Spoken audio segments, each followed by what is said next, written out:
Hello बच्चों, फिर आज हम आगे चल रहे हैं और आज इलेक्ट्रिक फ्लक्स के न्यूमेरिकल हमने लास्ट टाइम निकाले हैं और काफी बच्चों ने सेम डे आंसर दिए हैं और कुछ बच्चों ने काफी अच्छे तरीके से आंसर किए हैं। लेकिन इसका आंसर जो भी मैंने असाइनमेंट आपको दिया है, इसके आंसर्स आपको अगली वीडियो में अपलोड करेंगे। हम सिर्फ आंसर टू द असाइनमेंट करके वीडियो आएगी। अब हम जो आगे जा रहे हैं वो है लेक्चर नंबर 9C और ये लेक्चर संडे वाले टेस्ट में नहीं आएगा, 9B तक टेस्ट में आएगा सिर्फ। ठीक है, अब बात ये आती है आज हम करना क्या चाह रहे हैं। आज हम करना चाह रहे हैं गॉसेस लॉ। गॉसेस लॉ ने कुछ एविडेंस दिया और मैं गॉसेस लॉ की स्टेटमेंट आपको नहीं बताने वाला।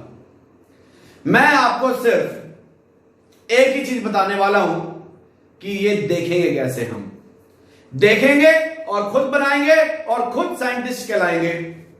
पहले चीजों को देखो, उसके बाद फिर याद कर लेंगे जो स्कूल में जल्दी से आपको रट्टा करवाई दिया होगा अभी तक। लेकिन पहले चीज को देखो कि गॉसेस लॉ ने सोचा था तो कैसे सोचा। ठीक है, तो देखिए अब मैं आपको दो कंडीशन देता हूं। मेरे पास ए के बॉक्स है, मेरे पास एक ही बॉक्स है। ठीक है, मैंने कहा मुझे ये क्लोज सरफेस हो गया। क्या हो गया? Closed surface. ये देखिए क्लोज सरफेस हो गया, क्लोज सरफेस। ठीक है, ये चार्ज पार्टिकल है और इस चार्ज पार्टिकल को मैंने इसके अंदर अभी नहीं डाला है। अभी मैंने ये चार्ज पार्टिकल बाहर रखा है। चार्ज पार्टिकल मैंने कहां रखा बताओ? बाहर। ये रहा। ठीक है, समझो ये रहा चार्ज पार्टिकल इधर बाहर। ठीक है, तो इसकी फील्ड कहां कहां होगी? यहां भी होगी, यहां भी होगी, यहां भी होगी और यहां भी होगी। ठीक है, अभी चार्ज पार्टिकल बाहर है। ठीक है, अब मुझे फ्लक्स निकालना है इस क्लोज सरफेस के थ्रू। ठीक है, तो सबसे पहले मैं क्या करूंगा?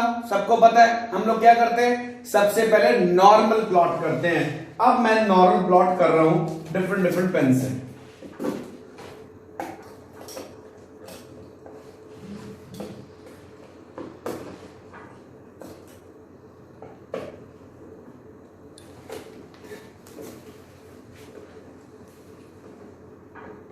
ये आपके सामने देखिए हर तरफ नॉर्मल बन गए। ठीक है, ये वाला नॉर्मल मैं हटा रहा हूं क्योंकि मुझे यहां पे रखना है। तो ये देखो,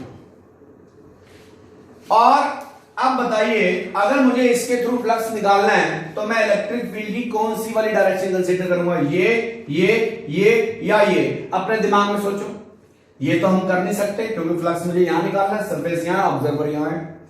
ये तो हम कर ही नहीं सकते, क्यों? इससे कोई रिलेशन नहीं आ रहा है। इसके टूवर्ड्स इलेक्ट्रिक फील्ड लाइन सिर्फ हम ये वाली लेंगे, ना तो ये ना तो ये।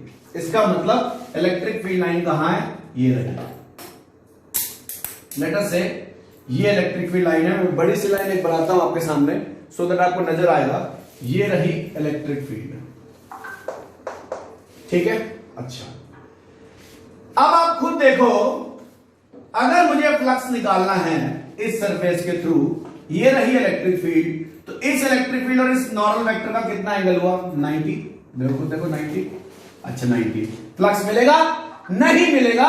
ये cos 90 इज 0। ठीक है, अच्छा यहां मिलेगा मुझे? देखो ये ऐसे है, ये ऐसे है, अभी भी 90। यहां भी फ्लक्स नहीं मिलेगा।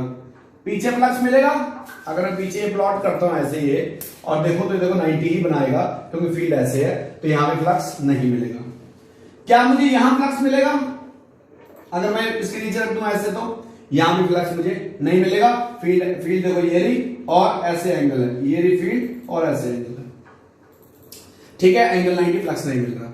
तो ना तो यहां मिल रहा है, ना पीछे मिल रहा है, ना ऊपर मिल रहा है, ना नीचे मिल रहा है। रह गई बात किसकी? इन दोनों साइड्स की।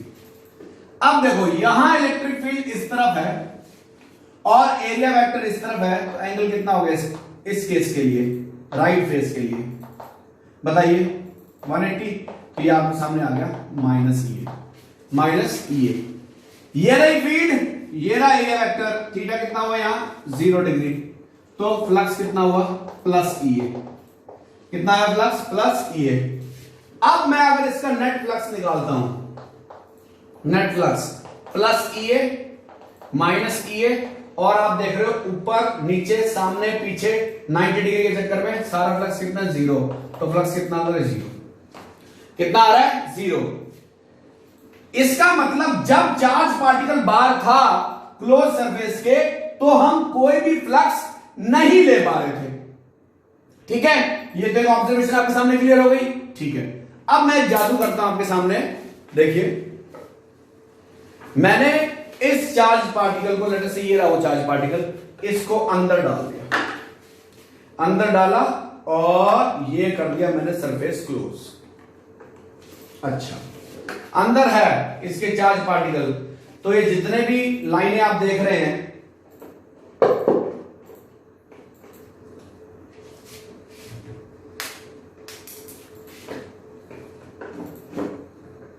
देखिए देखो, अब चार्ज पार्टिकल कहां है अंदर, तो ये सारी लाइनें लेटर से क्या हो गई, हम नॉर्मल बाद में प्लॉट कर लेंगे। सारी लाइनें क्या हो गई है इलेक्ट्रिक फील्ड लाइंस, क्या हो गई बोलो इलेक्ट्रिक फील्ड लाइंस। अब मुझे फ्लक्स निकालना है, तो फ्लक्स निकालने के लिए मुझे एरिया वेक्टर भी चाहिए होता है। तो अब आप क्या देख रहे हो, इलेक्ट्रिक फील्ड कहां है, देखिए ये भी इलेक्ट्रिक फील्ड है, ये भी इलेक्ट्रिक फील्ड है क्योंकि चार्ज पार्टिकल अंदर है, और ये भी चार्ज इलेक्ट्रिक फील्ड है, ये भी चार्ज इलेक्ट्रिक फील्ड इधर है क्योंकि चार्ज पार्टिकल कहां पर है बोलो अंदर, तो हर तरफ फील्ड मारेगा, ठीक है। अच्छा, अब मुझे अगर यहां पर फ्लक्स निकालना है इस स्पेस के लिए, तो ये रहा नॉर्मल, एंगल कितना है 0, तो 0 एंगल पे कितना आएगा प्लस EA। यहां एरिया वेक्टर एंगल अगेन कितना है 0, तो यहां कितना आएगा प्लस EA। यहां अगेन अगर मैं निकालता हूं एरिया वेक्टर, ये रहा इलेक्ट्रिक फील्ड नीचे है, तो यहां भी कितना हो गया EA। सिमिलरली यहां देखो ये रहा EA, तो यहां भी कितना आ गया प्लस EA। आप क्या देख रहे हो, पीछे भी प्लस EA। आपने क्या देखा, जैसे ही चार्ज पार्टिकल क्लोज सरफेस के अंदर गया, तो सरफेस से फ्लक्स आना शुरू हो गया। गॉसेस लॉ ने भी यही देखा था, और उसने क्या बोला कि जब जब चार्ज पार्टिकल किसी क्लोज सरफेस के अंदर होगा, तभी हमें इलेक्ट्रिक फ्लक्स मिलेगा, वरना हमें इलेक्ट्रिक फ्लक्स नहीं मिलेगा अगर चार्ज पार्टिकल क्लोज सरफेस के बाहर है। समझे? तो अगर मैं लॉ बनाना चाहूं, तो लॉ क्या बनता है जो आपकी मैम ने रटवाया होगा आपको। This law states that total electric flux over the close surface, इसके अंदर क्या है charge, enclosing a charge is, उसने एक अमाउंट दिया कि अगर कोई चार्ज पार्टिकल है अंदर, तो उसमें से जो फ्लक्स, जैसे 6 से आया ना, 6 EA आ गए इस सरफेस के थ्रू, ऐसे उसने कहा अगर कोई भी चार्ज पार्टिकल अगर होगा, तो उसका फ्लक्स कितना आएगा 1/ε0 इंटू क्यू। अब इसका प्रूफ भी दूंगा मैं, इसने कैसे बोला। एक्चुअली आपने क्या देखा, गॉसेस लॉ सामने देखा कि जैसे ही चार्ज पार्टिकल बाहर था जब, तो इसमें से कोई भी फ्लक्स नहीं आ रहा था, प्लस EA माइनस EA, बाकी सब 0 थे 90 के चक्कर में, तो फ्लक्स कितना आया 0। लेकिन जैसे ही चार्ज पार्टिकल को अंदर डाल दिया, इन सबको अगर आप इलेक्ट्रिक फील्ड मानो और हर तरफ नॉर्मल वेक्टर प्लॉट करके देखो, तो एंगल आ रहा है 0। इसका मतलब मुझे फ्लक्स मिलना शुरू कब हुआ, जब चार्ज पार्टिकल कहां है क्लोज सरफेस के अंदर, ना कि बाहर। सो लॉ क्या बना, law states that total electric flux over the close surface, इसमें क्या है, enclosing a charge is 1/ε0 times the charge enclosed in this surface. इसका प्रूफ मिलेगा अभी आपको, हाँ या ना। तो आपने क्या देखा, गॉसेस लॉ हमने सामने देखा है, ना कि रटा है। अब हम अपने आप डेफिनेशन बना सकते हो। तो जो जो मेरी बातें इस टाइम सुन रहे हैं, आप सभी घर बैठे बैठे क्या बन गए हो, सर गॉसेस। क्यों, आपने चीजों को ऑब्जर्व किया है। दिस इज द डिफरेंस, ठीक है। तो इस चीज को आपको याद रखना है, ये क्या गॉसेस लॉ। अब मैं स्टेटमेंट लिख रहा हूं, जब तक आप इसको नोट कर सकते हैं।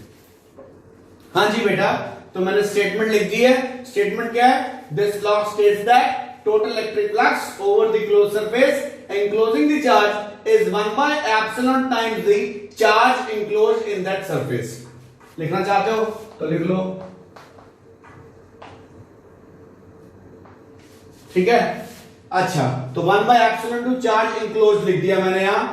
अच्छा, अब कई लोग सोचेंगे सर इलेक्ट्रिक फ्लक्स की यूनिट क्या थी, न्यूटन मीटर स्क्वायर पर कूलम।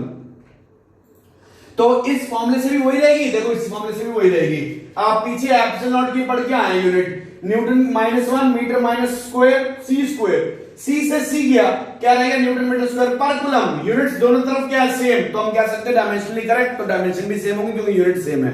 यूनिट्स क्या है, सेम। तो ये इक्वेशन क्या है, सही है। लेकिन हम इसका प्रूफ भी करेंगे। प्रूफ करने से पहले इससे मिलती जुलती चीजें अभी हम कर रहे हैं, वो देखिए अब आप। स्पेशल केस नंबर 1 देखिए, इफ आई से if medium is changed, medium is changed, खुद सोचो अगर मीडियम चेंज हो जाएगा तो इसमें से क्या चीज चेंज होगी, बोलो जल्दी से मन में सोचो, परमिटिविटी।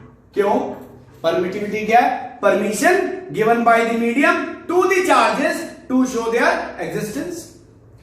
तो अगर मीडियम चेंज हो गया तो परमिशन भी चार्ज के लिए चेंज हो जाएगी। तो ये क्या बन जाएगा, phi m electric flux in medium is, सब कुछ सेम रहेगा, बस क्या हो जाएगा नीचे क्यू एनक्लोज्ड, बताओ नीचे आ जाएगा सिर्फ एप्सिलॉन एम। इसको मान लो सेकंड, इसको मान लो फर्स्ट। अब देखो अब 1 डिवाइड बाय 2 करेंगे, 1 डिवाइड बाय 2, खुद देखो phi naught upon phi m, find upon phi m कितना आएगा, epsilon m upon epsilon naught. देखो रेशियो है ना तो उल्टा हो जाएगा। ये ई आर, ये हम क्या कहते हैं, dielectric constant, dielectric constant test दे चुके आपको पता ही है। तो फाई एम कितना आ गया, फाई नॉट बाय के। आपने क्या देखा, अगर मीडियम के अंदर, क्या बोला मैंने, अगर मीडियम के अंदर क्या चेंज कर दिया जाए, बोलो जो भी अगर सिस्टम है, अगर इसमें एयर के अलावा कोई और मीडियम हो तो उसका क्या होगा, डाइलेक्ट्रिक कांस्टेंट। तो अगर उससे डिवाइड होगा तो मीडियम में फ्लक्स आएगा। इसका मतलब क्या हो रहा है, flux reduces, flux reduces if medium is other than air, other than air और फ्री स्पेस आप लिख सकते हैं। तो आपने क्या देखा, यहां से एक और चीज पता लगी आपको, क्या, नोट में लिख रहा हूं यहां पर। पहली बात तो क्या पता लगी कि फ्लक्स घट जाएगा अगर मीडियम चेंज कर देंगे हवा के अलावा। और इसको अगर मैं कंबाइन करूं तो याद करो पीछे हम पढ़ के आए F naught by F m, पढ़ के आए, और फिर हमने पढ़ा E m by E naught, E m by E naught electric field का रेशो, ये sorry E naught by m. अच्छा, फिर आज क्या पढ़ा हमने, phi naught by phi m. ये तीनों चीज को अगर हम डिवाइड करते हैं तो क्या मिलता है, epsilon m by epsilon naught. तो ये क्या हो गया, के। तो देखो डाइलेक्ट्रिक कांस्टेंट तीन अलग अलग चीजों से हम डिफाइन कर सकते हैं। Force in the free space to that of force in medium, electric field in the free space to that of electric field in medium, flux in the free space to that of flux in the medium. तो किसी भी form में अगर कोई पूछता है dielectric constant की definition तो आपको लिखनी आनी चाहिए, इसलिए स्पेशल नोट आपके सामने कराया गया। कोई दिक्कत? अब मैं इसके बाद क्वेश्चन नंबर 4 असाइनमेंट का पेंडिंग जो था वो मैं अभी कराऊंगा आपको, और कुछ अब हम इससे मिलते जुलते क्वेश्चंस करते हैं पहले, इतनी नॉलेज के बाद फिर हम इसका प्रूव करेंगे कि ये आया कैसे था। ठीक है, देखिए, हाँ जी बेटा, देखिए एक और नोट देखिए, नोट 2। आपने कहेगा phi is naught 1 by epsilon naught into q. हम लोग फाई का एक और फॉर्मूला पीछे पढ़ा था, integration over the surface, surface integral of electric field, यही पढ़ा था। ये आपके सामने था सरफेस, इसका मतलब देयरफॉर आप क्या लिख सकते हो, E dot ds is also equal to 1 by epsilon into Q। ये फॉर्मूला आगे न्यूमेरिकल्स में यूज होगा, एक्चुअली ये डेरिवेशन में यूज होगा आपके, ठीक है। तो इसलिए हम वो भी करेंगे डेरिवेशन टाइम। फर्दर न्यूमेरिकल में बहुत कम यूज होगा, लेकिन आपको पता होना चाहिए सरफेस इंटीग्रल। क्यों? इलेक्ट्रिक फ्लक्स जो है वो टोटली किस पे डिपेंड कर रहा है? चार्ज पर। ठीक है, और इलेक्ट्रिक फ्लक्स को हम E डॉट ds भी लिख सकते हैं, जो कि हमने इलेक्ट्रिक फ्लक्स के लेक्चर में देखा था। तो ये ओवरऑल फॉर्मूला हमारे पास बन गया।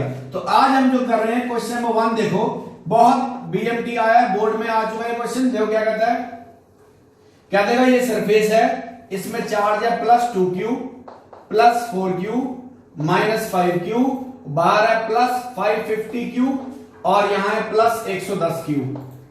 कहता है find the net electric flux of this system, electric flux of this system. तो हम घबराएंगे बिल्कुल भी नहीं। क्यों? देखो फ्लक्स का फॉर्मूला क्या है? 1/ε into charge enclosed in the close surface. क्या चीज? सिर्फ क्लोज सरफेस में अगर चार्ज आएगा तो फ्लक्स आएगा, जो कि अभी हमने पहले देखा। इसलिए ये जो बाहर बड़े बड़े चार्ज हैं, ये आपको पागल बनाने के लिए दे रखे थे कि आप सोचे यार इनका क्या करेंगे, इनका हमें कुछ करना ही नहीं है। जो बाहर चार्ज है वो फ्लक्स देगा ही नहीं। कौन सा चार्ज फ्लक्स देगा? जो सरफेस के अंदर है। तो आंसर क्या आएगा? Phi is 1/ε 2q +4q -5q। कितना हो गया? 1/ε into q। This is the answer. ठीक है, अच्छा अब हम चलते हैं अगले क्वेश्चन पर। देखिए क्वेश्चन नंबर 2 क्या कहता है? कहता है ये बेटा एनसीईआरटी एग्जाम्पलर का क्वेश्चन है और बोर्ड्स फेवरेट क्वेश्चन है, LFQ भी है ये। ठीक है, कहता है what is the net electric flux coming out of a system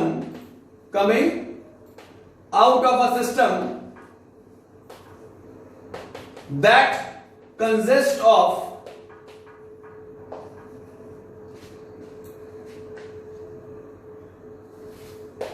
an arbitrary dipole। मतलब कोई भी एक डायपोल ले रखा है, वर्ड आर्बिट्ररी में घूम मत जाना। किसी भी एक सिस्टम है, उस सिस्टम के अंदर क्लोज सिस्टम है, ठीक है, और वो क्या कंटेन करके बैठा अपने अंदर? एक डाइपोल। अच्छा जी, फ्लक्स कितना होगा? 0। तुमको से डायरेक्ट लिख दिया, खुद सोच लो। Net charge on dipole is 0। Net charge on dipole is 0। पीछे अपने कैरेक्टरिस्टिक में पढ़ा था, तो फ्लक्स का फॉर्मूला क्या रहेगा? 1/ε इनटू चार्ज इनक्लोज 0। आंसर कितना? आंसर 0। बहुत इंपॉर्टेंट क्वेश्चन है, बहुत बार आता है बोर्ड में बहुत पसंद है, बहुत पसंदीदा क्वेश्चन है, और ये एनसीईआरटी एग्जाम्पल में भी है, बहुत बार पेपर टेस्ट में आपके आ सकता है। ठीक है, फिर हम अगला क्वेश्चन देखते हैं, पहले नोट करो। हाँ जी बेटा, आप लोगों ने गॉसियन सरफेस स्कूल में या किसी बुक में पढ़ा होगा, लेकिन आपको एक्चुअली नहीं पता ही गॉसियन सरफेस है क्या। सिर्फ जो सरफेस बना दिया बस वो गॉसियन है। गॉसियन सरफेस है क्या, ये देखिए आप। आज आपको एक्चुअली पता लगा गॉसियन सरफेस है क्या। सिर्फ ये नहीं रट्टा मारना है, चीजों को देखना। मैं बार बार यही चीज बोलता हूं आपको वीडियोस में, देखिए जरा। गॉसियन सरफेस एक्चुअली क्या है? ये एक हाइपोथेटिकल सरफेस होता है। कैसा होता है? हाइपोथेटिकल सरफेस और इमेजिनरी। हाइपोथेटिकल का मतलब है इमेजिनरी। क्या कहता है गॉसेस? ये कहता है भाई, अगर समझो तुम्हारे सामने ये चार्ज है, क्या है? चार्ज, और इसके सामने मैंने अगर फ्लक्स निकालना है, लेट अस से मैंने इसके अराउंड एक स्फीयर बना दिया। क्या बना दिया? स्फीयर बना दिया, ठीक है। अच्छा, अब इसकी फील्ड कहां जाएगी? ये रही, ये रही, ये रही, ये रही, ठीक है।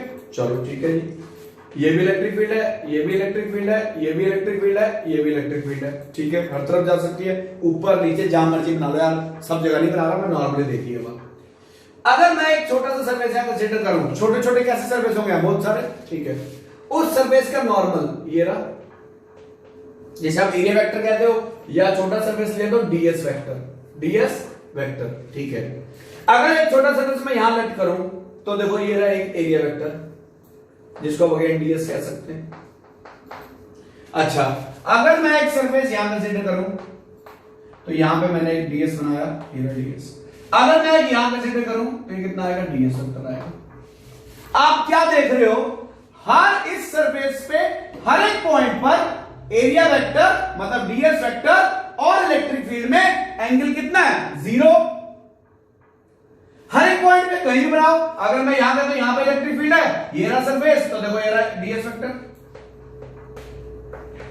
तो गॉसियन कहता है कि गॉसियन सरफेस वही होगा जहां पर हर पॉइंट पर इलेक्ट्रिक फील्ड और डीएस का एंगल क्या होगा, सेम, और such surface is said to be symmetric surface. तो गॉसियन ने बोला कि आपको सिमेट्रिक सरफेस सिलेक्ट करना है जब भी आपको किसी एक चार्ज के, उसकी लिमिटेशन है कि उसने बोला भाई सिमेट्रिक सरफेस चाहिए, वहीं तक वो वैलिड है। अगर अनसिमेट्रिक सरफेस होगा वैलिड नहीं है वो।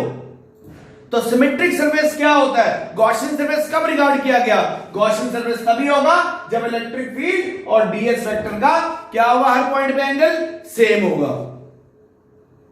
बात समझ में? तो याद रखें, symmetric surface are those surface in which at every point angle between electric field and area vector are same. तो आपको याद रखना है बेटा, हर हालत में ये किसी ने नहीं बताना, बस क्या देंगे वो, let there is a Gaussian surface. आपको पता होना चाहिए गॉसियन सरफेस कैसा होगा, सिमेट्रिक सरफेस होगा। तो सिमेट्रिक सरफेस कैसा होगा, जहां पे इलेक्ट्रिक फील्ड और डीएस वेक्टर का हर तरफ एंगल क्या होगा, सेम। ठीक है, जैसे कि और कैसे सिमेट्रिक सरफेस हो सकते हैं, जैसे समझो मेरे सामने एक कागज है, मैंने इसका बनाया सिलेंडर और इसमें अंदर चार्ज है। इसके अंदर क्या है, चार्ज। क्या है इसके अंदर बताओ, चार्ज। ये होगा सिलेंडर का सरफेस, अंदर चार्ज है इसके। अब बताओ, फील्ड यहां भी होगी, यहां भी होगी, यहां भी होगी, यहां भी होगी। अच्छा, अगर मैं ऊपर वाला सरफेस देखता हूं तो ये रही इलेक्ट्रिक फील्ड ऐसे चार्ज की, तो देखो एरिया वेक्टर यहां, एरिया वेक्टर यहां, एरिया वेक्टर यहां, साइडों में एरिया वेक्टर यहां, एरिया वेक्टर यहां। अभी चलो साइड छोड़ो, पहले ऊपर नीचे बात करते हैं। अगर अंदर चार्ज है इसके तो फील्ड ऊपर ही मार रहा होगा, फील्ड यहां भी डायरेक्शन होगी, फील्ड की यहां भी, फील्ड की यहां भी। ऊपर एरिया वेक्टर प्लॉट करो, ये रहा, ये रहा, ये रहा, बाहर की तरफ। तो इलेक्ट्रिक फील्ड और एरिया वेक्टर में हर तरफ एंगल क्या है, ऊपर वाले सरफेस में सेम। नीचे भी देखो इलेक्ट्रिक फील्ड ये रही, तो ये रहा एरिया वेक्टर, ये रहा एरिया वेक्टर, हाँ है ना। तो हर पॉइंट पर एरिया वेक्टर और इलेक्ट्रिक फील्ड एंगल क्या है, सेम। तो ये नीचे से सिमेट्रिक, ये ऊपर से सिमेट्रिक। तुम कहोगे सर यहां पर देखो इलेक्ट्रिक फील्ड ये रही, तो एरिया वेक्टर भी ये रहा, तो एंगल तो 0 हो गया। लेकिन खुद सोचो क्या होगा सर, ऊपर तो 90 था, नीचे 0, तो अनसिमेट्रिक सरफेस हो गया, क्योंकि आपने तो कहा था हर सरफेस के हर पॉइंट पर एंगल क्या होना चाहिए, सेम। खुद सोचो, ऊपर हर पॉइंट पर एंगल कितना है, इलेक्ट्रिक फील्ड ये रही और एरिया वेक्टर ये रहा, 0। इलेक्ट्रिक फील्ड ये रही और एरिया वेक्टर ये रहा, तो देखो ये रहा इलेक्ट्रिक फील्ड, ऐसे हो गया इलेक्ट्रिक फील्ड, और एरिया वेक्टर ये रहा, एंगल कितना हो, 90।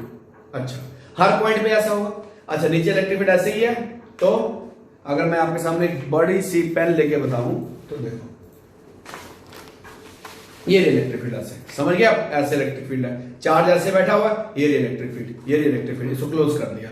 अच्छा, तो ये इलेक्ट्रिक फील्ड ऐसे है, एरिया वेक्टर ऐसे प्लॉट किया, हर तरफ एंगल कितना बोलो, 90। कितना बोलो, 90। नीचे भी कितना होगा, 90। साइड में कितना होगा, अगर साइड की बात करूं तो 0। तो देखो यहां पर हर पॉइंट पे एंगल कितना है, 0।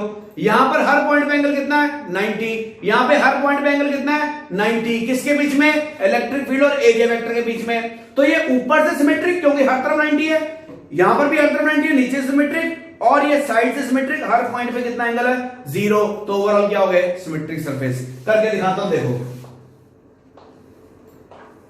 मैंने कहा ये मेरे पास एक लेंथ पड़ी है और इसके पास चार्जेस हैं,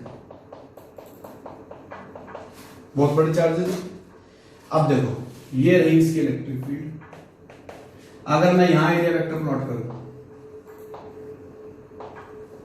तो हर पॉइंट पे एंगल कितना है, इलेक्ट्रिक फील्ड और एरिया वेक्टर का बोलो, 90 डिग्री। यहां पर अगर मैं प्लॉट करता हूं कितना है, 90 डिग्री। अगर यहां एक छोटा सरफेस बनाओ तो यहां कितना होगा, बोलो बोलो, हर पॉइंट पे कितना है, 0, क्योंकि देखो चार्ज है ना, पॉजिटिव इधर मारेगा, पॉजिटिव इधर भी तो मारेगा। तो यहां पर भी अगर सरफेस बनाता हूं तो यहां पर कितना है, ds, ये 0 डिग्री, यहां पर भी हर तरफ कितना 0, यहां भी हर तरफ कितना 0, तो ये होगा पूरा सिमेट्रिक। ऊपर हर तरफ कितना 90, नीचे हर तरफ कितना 90, सिमेट्रिक सिमेट्रिक सिमेट्रिक, ओवरऑल में क्या हो गया, सिमेट्रिक। तुम कहोगे सर अनसिमेट्रिक का एग्जांपल दो, तो देखो यहां बना रहा हूं, यहां देखिए, समझो ये चार्ज है Q, ठीक है, और मैंने एक सरफेस ले लिया ऐसे,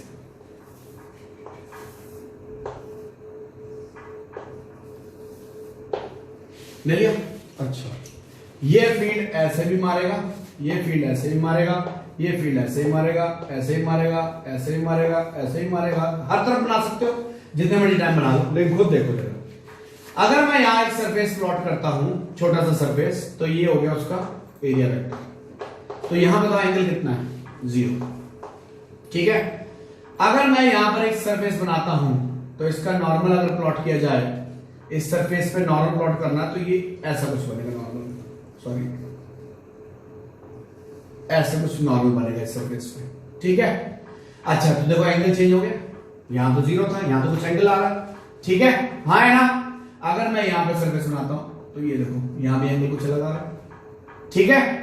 अब देखो हर तरफ E और ds का कुछ ना कुछ अलग एंगल आ रहा है, देखो यहां भी कुछ अलग एंगल है, ये इलेक्ट्रिक फील्ड, ये ds, एंगल कुछ और, तो ऐसा सरफेस क्या होगा, नॉन सिमेट्रिक सरफेस या unsymmetric surface. Non symmetric surface can't B regarded as Gaussian surface. Gaussian surface, बात समझ गए। तो अब आपको याद रखना है सिमेट्रिक सरफेस क्या होगा, जहां पे हर पॉइंट पे E और ds का एंगल क्या होगा, सेम, ठीक है। सिलेंडर के केस में अगर एक बार में समझ नहीं, दोबारा देखो, ऊपर में अगर ये रही इलेक्ट्रिक फील्ड, तो हर तरफ ये नॉर्मल, हर तरफ ऊपर एंगल कितना 90, नीचे पे कितना 90।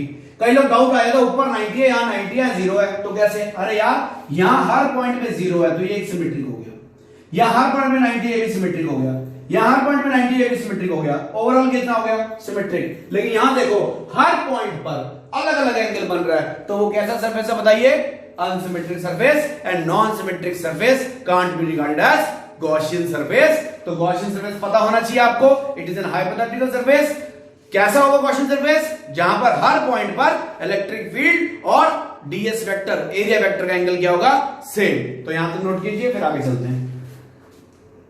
हाँ जी बेटा, ये प्रॉब्लम नंबर 4 असाइनमेंट जो आपको दिया था, जो डिस्कस नहीं हुआ, देखिए अब करते हैं इसको डिस्कस।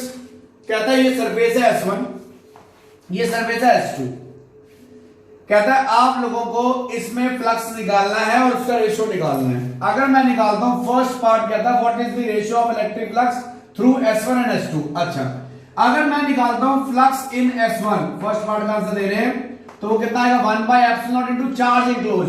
तो S1 में कितना चार्ज है, Q है, ठीक है। अगर मैं निकालता हूं S2, तो 1/ε इनटू चार्ज इनक्लोज। देखो S2 में तो ये भी है और ये भी है, S2 में तो टोटल होगा ना, सारा ही है ना S2 में, तो कितना आ गया, 2Q प्लस Q, कितना आ गया, 1/ε0 into 3Q। Second and this is first, 1/2 ratio निकालना मुझे, तो 5 ऑफ S1, नीचे देखो 5 ऑफ S2, कितना आएगा, Q/ε0 इनटू ε0 ओवर 3Q, ठीक है। देखो Q से Q गया, ε0 से ε0, तो 5 of S1 upon 5 of S2 कितना आ गया, 1/3, 1/3। तो इस तरीके से क्वेश्चन आ सकता है आपका। सेकंड क्वेश्चन देखिए, सेकंड पार्ट देखो इसका, कहता है how will the electric flux through this sphere S1 change. S1 में इलेक्ट्रिक फ्लक्स चेंज कितना हो जाएगा if a medium of dielectric constant K is introduced in this space inside S1। कह रहा है अगर मैं इसमें हवा डालूं और एक K डाल दूं, तो बताओ फ्लक्स में क्या फर्क पड़ेगा। अभी हम पढ़ के आए, फ्लक्स में क्या फर्क पड़ेगा, जो एयर में था डिवाइड बाय K। तो एयर में कितना था पीछे निकाल रखा वो हमने, फ्रॉम इक्वेशन फर्स्ट, एयर में हम निकाल चुके हैं फाइव एम कितना आएगा 1 by epsilon not, 1 by epsilon not और एक क्यू फाइव नॉट बाय के सीधा, और यहां पे कितना आ जाएगा K. This is phi naught by K. हाँ है ना। इसके बाद थर्ड पार्ट, तुमको क्या सर ये मीडियम। अब देखो अगर मैं इसको EM बाई नॉट कर दूं तो E not C not cut जाएगा, नीचे EM रह जाएगा सर, मीडियम का परमिटिविटी, मीडियम की परमिटिविटी। कोई दिक्कत तो वही आएगा, कोई दिक्कत नहीं है। खुद सोचो 1 बाय एप्सिलॉन नॉट है, इसको क्या लिख सकते हो आप EM by E not, E not से E नॉट कैंसिल, क्या आ जाएगा Q बाई EM, पीछे पढ़ा था अभी 1 by epsilon naught into Q, तो हमने एप्सिलॉन नॉट को क्या कर दिया था M, तो M कर दो यहां पे डायरेक्ट, या ऐसे लिख सकते हो डायरेक्ट, कोई दिक्कत। चलिए थर्ड पार्ट देखिए, how will the electric flux through sphere S1 change if a dielectric constant is introduced in the space inside S2। अच्छा S2 में तो देखो ये स्पेस हो गया,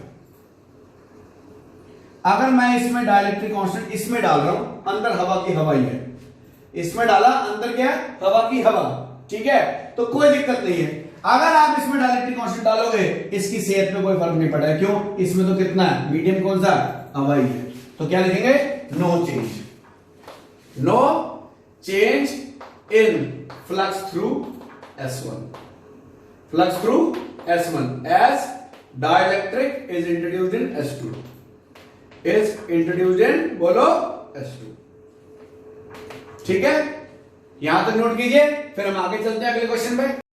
तो लास्ट है आज का प्रूफ ऑफ गॉसेस लॉ, जो मैं क्वेश्चन कराना था अगली क्लास में कराऊंगा और भी क्वेश्चन, पहले हम इसके गॉसेस लॉ का प्रूफ देखते फटाफट से। देखिए समझो मेरे पास एक चार्ज है Q, मुझे क्या करना है, सबसे पहले क्या निकालना है, मुझे इसका प्रूव करना है कि इसका जो फ्लक्स होगा अगर किसी सरफेस में इतना चार्ज रखा जाए तो 1 बाय एप्सिलॉन टू Q होगा, क्यों गॉसेस लॉ तो यही कहते हैं प्रूव करो। अच्छा अभी देखो सबसे पहले मुझे क्या करना पड़ेगा, गॉसियन सरफेस लेना पड़ेगा। मैंने क्या कंसीडर किया, एक गॉसियन सरफेस लिया जो कि जहां पे चार्ज है उस वहां पे उसका सेंटर हो गया, उस सेंटर पे चार्ज को रख दिया। अब कैसा होना चाहिए गॉसियन सरफेस, सिमेट्रिक। देखो हर पॉइंट पे अगर मैं निकालूं तो अगर आप ऐसे देखोगे तो देखो हर पॉइंट पे कहीं पर भी ds प्लॉट करो, अगर मैं एक छोटा सा सरफेस प्लॉट करता हूं तो ये कितना आएगा ds, यहां भी प्लॉट करूं तो ये कितना आएगा ds, यहां भी कितना है ds, और हर पॉइंट पे इलेक्ट्रिक फील्ड हम निकाल सकते हैं क्योंकि एक पॉइंट चार्ज है। अच्छा ये पॉइंट हो गया P, तो मैंने उसी पॉइंट पे क्या बनाना पड़ेगा गॉसियन सरफेस। तो रूल क्या है, जब भी आपको फील्ड निकालनी है और या आपको गॉसियन सरफेस सेलेक्ट करना है तो जिस पॉइंट पे आप निकालेंगे उस पॉइंट पे आप गॉसियन सरफेस को प्लॉट करेंगे। बाकी फर्दर मैं आपको बताऊंगा, अभी पहले प्रूफ देखो। अब देखो मैंने क्या किया, लेट अस से एक छोटा सा सरफेस ले ds और ये कितना होगा रेडियस r, ये भी कितना होगा r, ये भी कितना है r, ये भी कितना है r, तो हर एक पॉइंट पर इलेक्ट्रिक फील्ड कितनी होगी बताओ, 1/4 पाई एप्सिलॉन नॉट, क्योंकि q एक पॉइंट चार्ज है, पॉइंट चार्ज के लिए फील्ड कितनी होती है q बाय r स्क्वायर। अब एक बात बता दो, सारे हर पॉइंट पे यही फील्ड होगी, क्यों स्फीयर है, r सबका सेम है, तो हर एक पॉइंट पे फील्ड भी क्या होगी सेम, ठीक है। हर पॉइंट पे कितनी फील्ड होगी 1/4 pi epsilon q by r square, कोई दिक्कत। अब मुझे निकालना इस पूरे में से फ्लक्स, क्या निकालना है फ्लक्स, तो देखो जरा small electric flux, small electric flux due to small surface या small element ds is given by flux का फॉर्मूला बताओ क्या होगा, E ds cos थीटा, यही होता formula E ds cos theta, ठीक है। अब देखो since E and ds are in same direction, जिस पॉइंट पे हम निकाल रहे हैं तो थीटा कितना हुआ 0 डिग्री, ठीक है। तो d फाई कितना आया बताओ, E इंटू ds, ये छोटे से सरफेस का निकाल लिया हमने, टोटल के लिए क्या करेंगे इसको इंटीग्रेट, ठीक है। फ्रॉम फर्स्ट देखो d phi is equal to 1/4 pi epsilon naught Q by R square ds। अब निकालेंगे total electric flux due to Gaussian surface, whole Gaussian surface. ठीक है, अच्छा देखो क्या होगा, डी फाई का तो हो जाएगा फाई इंटीग्रेशन 1/4 पे एप्सिलॉन नॉट बाहर रहेगा, Q बाय आर स्क्वायर बाहर रहेगा, और ये हो गया ds। क्या हो गया ये ds। ठीक है, तो phi is equal to 1/4 pi epsilon naught Q by R square, ds का इंटीग्रेशन क्या होगा, s क्या है, सरफेस एरिया ऑफ स्फीयर। ठीक है, अब देखो जरा फाई कितना आ गया, 1/4 pi epsilon naught Q by R square, और सरफेस एरिया कितना होता है 4 पाई are square.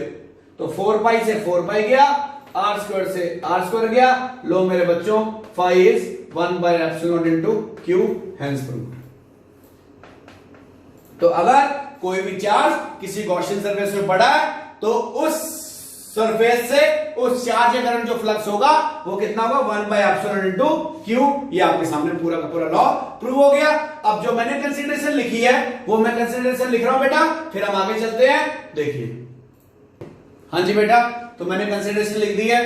Consider an isolated positive charge Q, suppose surface S, this S is a sphere of radius R centered at the charge, so this surface is act like a Gaussian surface because at every point E and ds are in same direction। तो ये आपके सामने पूरा prove है। इसके बाद हम इसकी एप्लीकेशंस करेंगे और कुछ क्वेश्चंस बनाएंगे। ठीक है बेटा, अगली क्लास एप्लीकेशंस के साथ होगी इसकी, और कुछ इंपॉर्टेंट चीजें भी आपको बताई जाएंगी। बाकी आप संडे के टेस्ट के लिए तैयार हो जाइए, और टेस्ट आपको जितने बजे अनाउंस होगा वो आपको मैसेज आ जाएगा। थैंक यू बेटा।